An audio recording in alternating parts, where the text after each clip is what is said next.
Hello नमस्कार, कैसे हैं आप सभी लोग। उम्मीद करते हैं अच्छे होंगे, प्रसन्न होंगे। सभी का स्वागत है आपके अपने चैनल पर। तो आज हम कृष्ण भक्ति काव्य धारा की व्याख्या करेंगे। और इससे पहले सूफी काव्य धारा के जो महत्वपूर्ण पॉइंट थे, जो भी मेन पॉइंट थे, वो सारे के सारे क्लियर हो चुके थे। इसके बाद आता है सगुण काव्य धारा। और सगुण काव्य धारा में दो शाखाएं विकसित हुई, जिनका नाम था कृष्ण भक्ति काव्य धारा और दूसरी का नाम था राम भक्ति काव्य धारा। तो सबसे पहले हम जो देखेंगे वो देखेंगे कृष्ण काव्य धारा। कृष्ण भक्ति काव्य धारा में जो सबसे मेन पॉइंट, जिसका नाम सबसे महत्वपूर्ण है जो कृष्ण भक्ति काव्य धारा का, वो है अष्टछाप, यानी कि कृष्ण भक्ति काव्य धारा के प्रमुख कवि।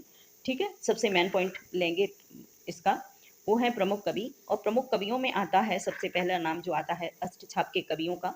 अष्टछाप एक समूह था 8 कवियों का, जिसे अष्टछाप का नाम दे दिया गया था। और वो कृष्ण भक्ति काव्य धारा के जो लोग लिखा करते थे, जो कवि हुआ करते थे, वो कृष्ण काव्य धारा पर जो लेख लिखा करते थे, उन सभी जो कवि थे उस टाइम, उन सारे कवियों को ही अष्टछाप कवि का नाम दे दिया गया था, उन 8 कवियों का।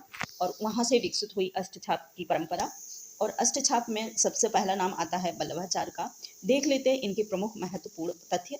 वल्लभाचार्य के द्वारा प्रवर्तित पुष्टि मार्ग। ठीक है, वल्लभाचार्य जो है पुष्टि मार्ग, हेलो नमस्कार, कैसे हैं आप सभी लोग। संप्रदाय को इन्होंने मान्यता दी है। स्वागत है आपके अपने चैनल को मानने वाले 8 कवि कृष्ण भक्ति काव्य धारा की व्याख्या करेंगे, जिन पर वल्लभाचार्य के इससे पहले सूफी काव्य धारा के जी ने अपने आशीर्वाद की छाप लगाई। वे अष्टसखा या फिर इसके बाद आता है सगुण काव्य धारा, प्रसिद्ध कवि माने गए। सगुण काव्य धारा में से हम देखेंगे कि अष्टविकसित के जो जिनका नाम था कृष्ण भक्ति काव्य धारा और दूसरे का नाम था राम भक्ति काव्य धारा। तो सबसे पहले इनके देखेंगे कवियों के नाम और काव्य धारा ध्यान देंगे हम। इसमें महत्वपूर्ण कृष्ण भक्ति काव्य धारा में जो सबसे मेन पॉइंट वल्लभाचार्य का नाम सबसे स्थापना हुई है जो कृष्ण भक्ति काव्य धारा है, इसकी स्थापना का समय है 1565 ईस्वी। दूसरा है कि इसकी स्थापना विठल नाथ के द्वारा की गई। ठीक है, ना कि वल्लभाचार्य के। बिल्कुल कंफ्यूज मत होइएगा इसमें, यानी इसमें वल्लभाचार्य ने कृष्ण भक्ति काव्य धारा का सहयोग किया है, लेकिन स्थापना इन्होंने सबसे मेन पॉइंट विठलनाथ वल्लभाचार्य के ही पुत्र थे, वो है प्रमुख कवि। इसके बाद अब देखेंगे 8 कवियों का जो परंपरा है, पहला नाम जो आता है किस प्रकार से विकसित हुई है का। इस परंपरा को देखेंगे तो इसमें जो 8 सखा नाम दिया या अष्टछाप का नाम दिया गया है, उसमें 4 कवि वल्लभाचार्य के शिष्य रहा करते थे, काव्य धारा के विठलनाथ के। ठीक है, लोग लिखा इन 4 कवियों को ट्रिक के माध्यम से भी समझ सकते हैं। सूर्य ने कृष्ण काव्य धारा पर जो लेख लिखा कर दिया, जिससे वो परम आनंदित हो गए इस टाइम। इस प्रकार से इन कवियों का जो समूह है वो एक श्रेणी का नाम भी याद कर सकते हैं। दूसरा है विठलनाथ के प्रमुख 4 कवि, वो है गोविंद की परंपरा। चतुर गोविंद नंद सबसे पहला नाम आता है चीत है स्वामी। ठीक है, इस प्रकार से हम इनको याद रख सकते हैं इन कवियों का, जिनके नाम है वल्लभाचार्य के द्वारा कृष्णदास परमानंदास पुष्टि मार्ग। दूसरे हैं विठल के गोविंद वल्लभाचार्य दास नंददास और मार्ग स्वामी।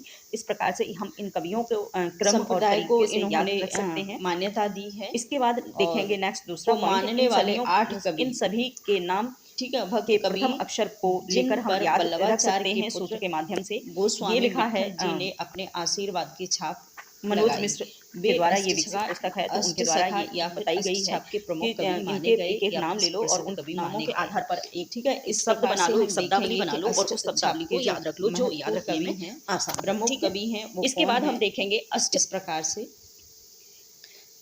अष्टायाम सेवा विधि महत्वपूर्ण ये पॉइंट है। अष्टायाम सेवा विधि क्या है और ये हम परंपरा इसमें देंगे हम। इसमें गोवर्धन जो पॉइंट है में श्रीनाथ की प्रतिष्ठा, यानी कि स्थापना के बाद 8 वल्लभाचार्य और जो 8 जो इसकी स्थापना हुई 8 कवि, वो 8 ही लोग वहां सेवा के लिए सदैव तत्पर रहते थे। 1565 गोवर्धन श्रीनाथ में। दूसरा है कि इसकी स्थापना रहते थे अष्टछाप के ये 8 भक्त कवि, ना कि वल्लभाचार्य के विधि से भी पूर्ण सहयोग देते थे। वल्लभ संप्रदाय में इसमें वल्लभाचार्य ने इस वल्लभ संप्रदाय में दिन के 8 पैरों में की जाने वाली सेवा विधि को अष्ट सेवा विठलनाथ वल्लभाचार्य सेवा विधि कहा गया। इनका सही क्रम है। इसके बाद अब देखेंगे नियम बनाया जो परंपरा है। 8 कवियों ने अपना एक नियम बना दिया से विकसित हुई है कि इस प्रकार से इस परंपरा को देखेंगे तो इसमें जो 8 और उस उपासना को उन्होंने नाम दिया या विकसित किया नाम दिया गया है। विकसित उसमें 4 कवि वल्लभाचार्य के अलग अलग रहा करते थे और उनकी सेवा भाव उनके प्रति सेवा की जाएगी कि भगवान कृष्ण को। तो इन 4 कवियों को इस ट्रिक के माध्यम से भी समझ सकते हैं। इस प्रकार से उन्होंने सूर्य ने कृष्ण को कुम्मन सेवा विधि का कुंभ